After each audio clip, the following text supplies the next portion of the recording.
Hello, welcome back to the channel, and I hope you're ready for another Emory Tate game. Today I went and found an interesting one. I found the first game ever played between Hikaru Nakamura and Emory Tate. The game comes from 1998 in the Chicago Open, and it was the first time they ever played. Hikaru was 12 years old. At the time, Emory Tate was rated 2400 and Hikaru was 2511, so this was before he became a Grandmaster. Like I said, this is the third round of the Chicago Open, and let's get right to the game. So Hikaru is with the white pieces, Tate is with the black pieces, and we start with e4, and we have a Sicilian on the board. Hikaru, I watched a commentary on this game. He said that back in his early days he played a lot of the Grand Prix, and so we see this early f4 idea, and black, after he finkeros to g7, we get f3, and this is a nice move. Tate plays the sneaky a3 here. So that way he has a nice b5 push later on in the game, especially if things open up here in the center and we transpose to an open Sicilian, which is what happens.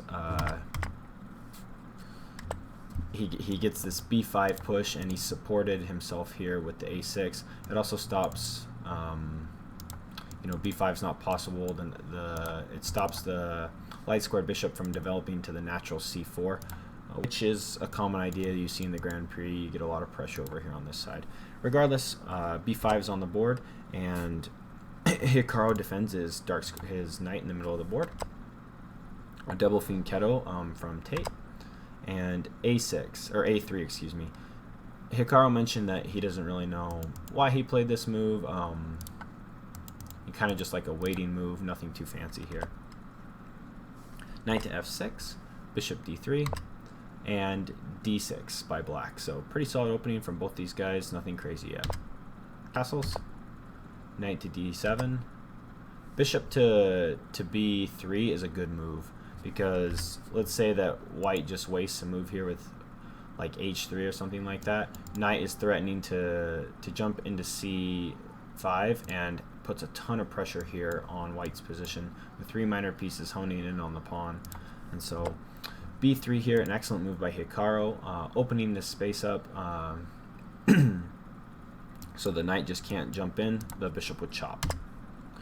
Rook to c8, h3, castles, king h2, and then in style and in fashion, just like Emory Tate is known for, rook takes on c3. A nice sacrifice, because after recaptures, there's a nice idea here where the knight can take. After it takes, black is just in a superior position with a really strong light squared bishop, just picking up a pawn. Computer evaluates this as -1 in black's favor, but Tate is a little inaccurate here and plays queen to a8.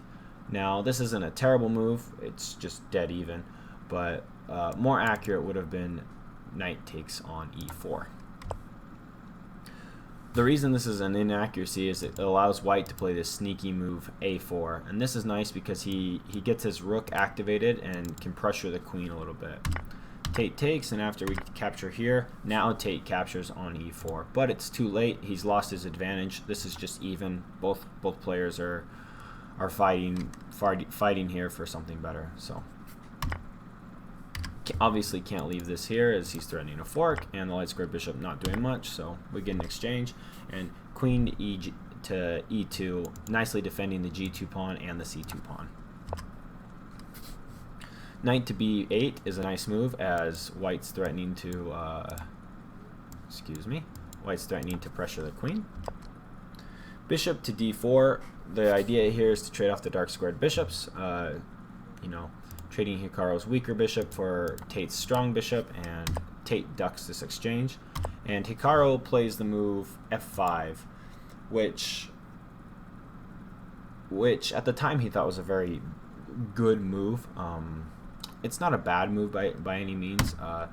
He mentioned a variation where you have a cool line here where you play bishop to g7, and this isn't bad by any means, because after captures, you've removed this nice strong diagonal, and yeah, if you move into a queen trade even, this is just completely, or it's not completely winning, but white has a lot of options here. Sure, he's got the doubled c pawns that can be picked up, but white is fighting here and pressing slightly.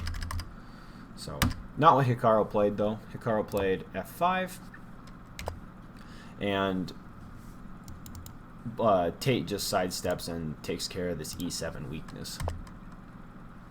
A good idea here by Hikaru just to drop back, playing things slow, and a passive move here by Tate, moving to f8, doubling up on this weakness here. Queen to g4, queen to c6, and then threatening to win the light squared bishop. Tate sidesteps, and then Hikaru's idea is to reroute the rook and gang up on the f file and go after this weak piece. This weak pawn after some exchanges are made.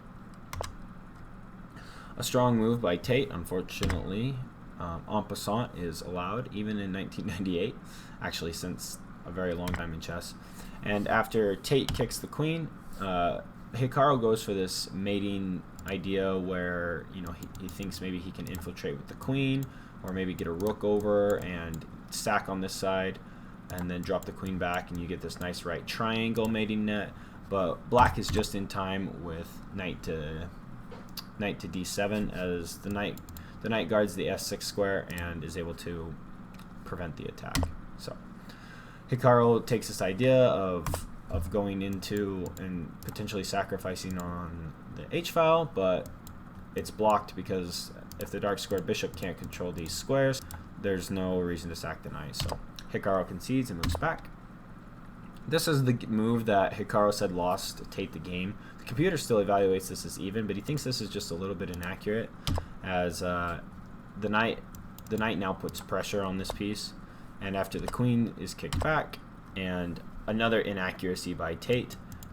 Ultimately, what Hikaru is able to capitalize on, what makes him such a great player, is the tiny little details that he's able to find. This is losing for black, because after the king steps down, and you know, we don't have any shenanigans here with the dark squared bishop, and the knight retreats. His plan is simple. He's just gonna bully on this f file and create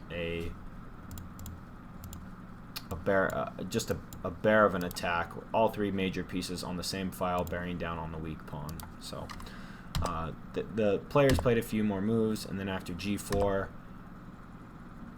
bishop to d6, threatening the rook. Pawn takes, the queen's under pressure, and it was in this position that Emory Tate resigned. Why did he resign? Well, white's position is just crushing. You have to move the queen somewhere. The computer recommends you move the piece here, but after here, I mean, there's just no good options. Even if you don't, I mean, you move here, it takes.